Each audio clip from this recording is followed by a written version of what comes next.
Alright, we're here today. We are making steak tartare. I am Garreth and this is Brett Laws, and we're part of the Australian Mackinac Butcher team. We've got a beautiful rump cap there, and we're going to fire away Brett, and he's going to start trimming it up for us. So we have a lovely rosewood Victorinox boning knife there, and what he's going to do is just to remove the fat without taking off too much of the meat, and he's doing a very good job at that. Obviously helps having the best knife possible, nice and sharp.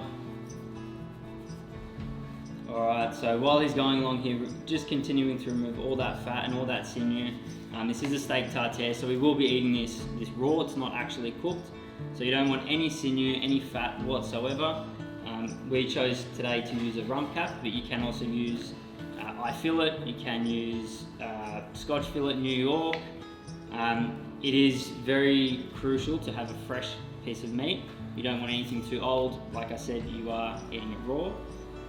So now he's just turned it over, he's taken all the fat off, and we're just removing some silver skin from the bottom of the rump cap here.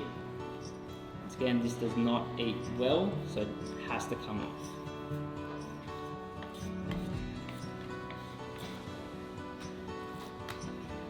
Alright, so he's just following down through a little bit of a seam just to get out the last of this silver skin, and then what we're going to do is we're just going to stick it in the freezer for about 10 minutes while we prepare everything else.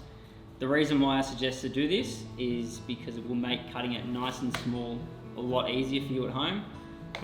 Obviously, if you've had years and years of practice cutting and experience, you shouldn't find it hard, but for the average home cook, this will definitely help and make the process a lot easier for you.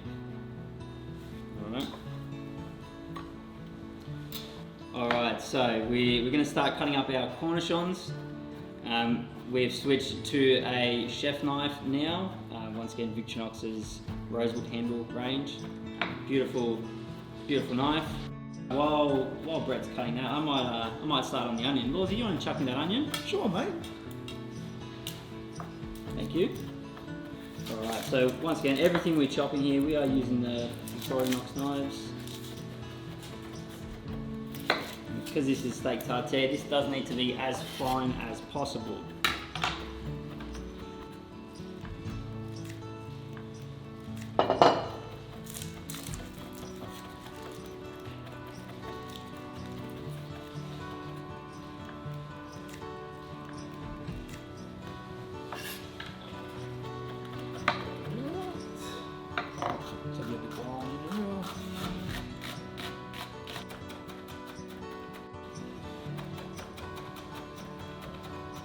And then Brett's going to start on the capers next. So same thing, he's going to chop the capers nice and small. You don't want any large chunks, otherwise it's not going to be the best finished product at the end.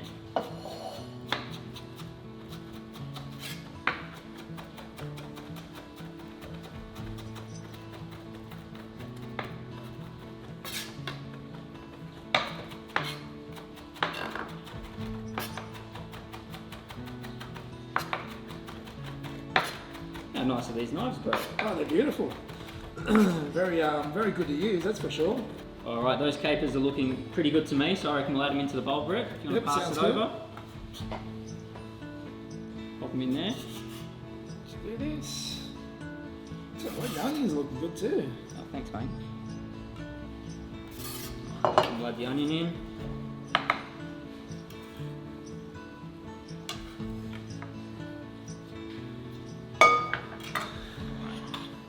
So what are we doing now with the mustard? Yep, about a tablespoon of mustard.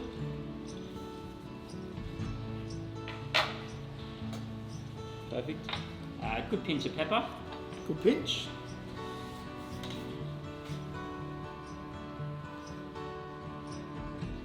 Heaps. Perfect. Bit of salt. Salt. Some salt in there.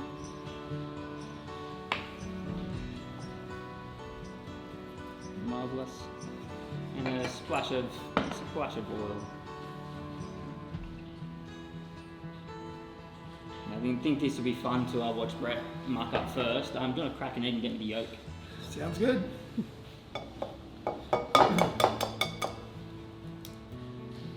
Straight here. Yeah, I just want the yolk, not the white.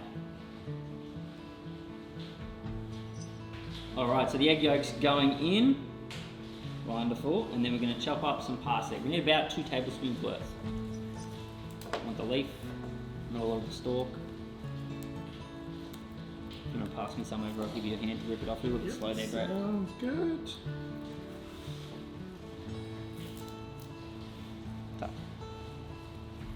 Alright. You start chopping. Beautiful. Once again, using the Victorinox chef knife.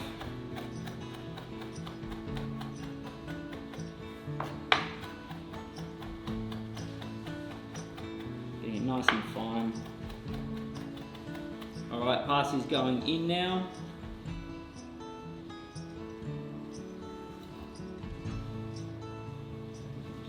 Light that parsley up. Okay.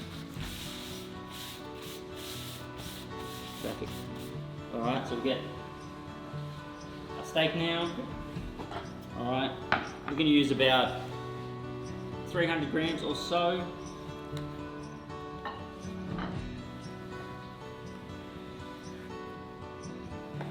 Beautiful bit of beef there. Should be enough.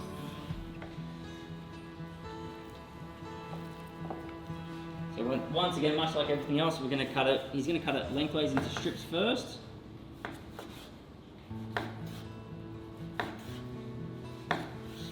I would have suggested to try and keep all the strips together so we can then cut the opposite direction.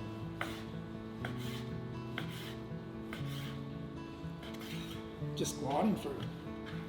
For sure. Nice and fine, nice and fine.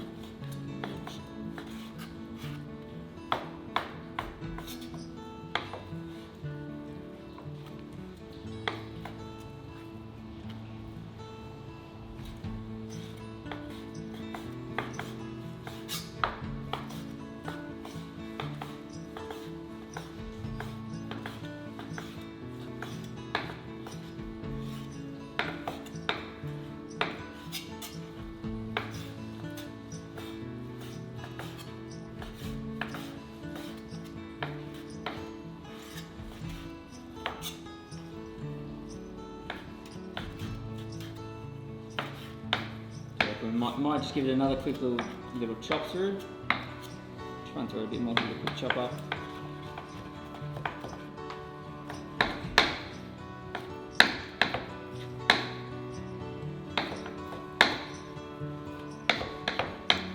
Alright, I reckon we can add that in. We'll add that into the bowl as well, and then we're going to give it a mix to combine everything together. There we go. Grab your spoon as well. Yep. You want to mix it or do you want to mix it? And then straight camera. And mix towards it.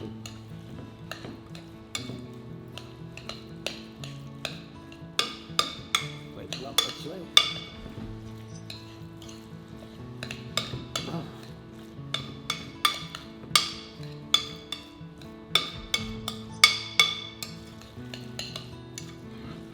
Alright.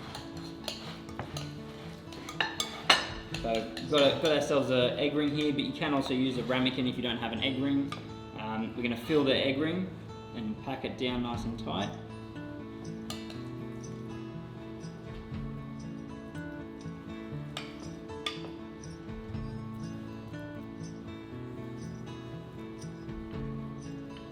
Good.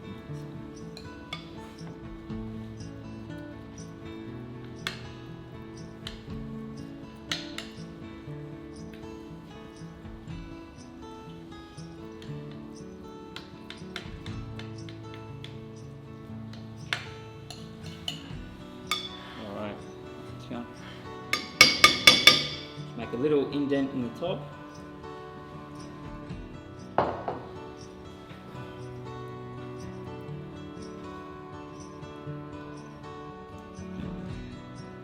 Then you want to stick that egg yolk in there for me. Yep, that's it.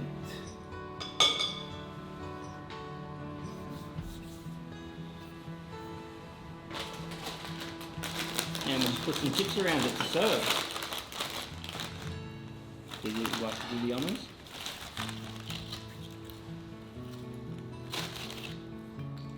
So You can use any type of chip, cracker, home style potato chip would be amazing.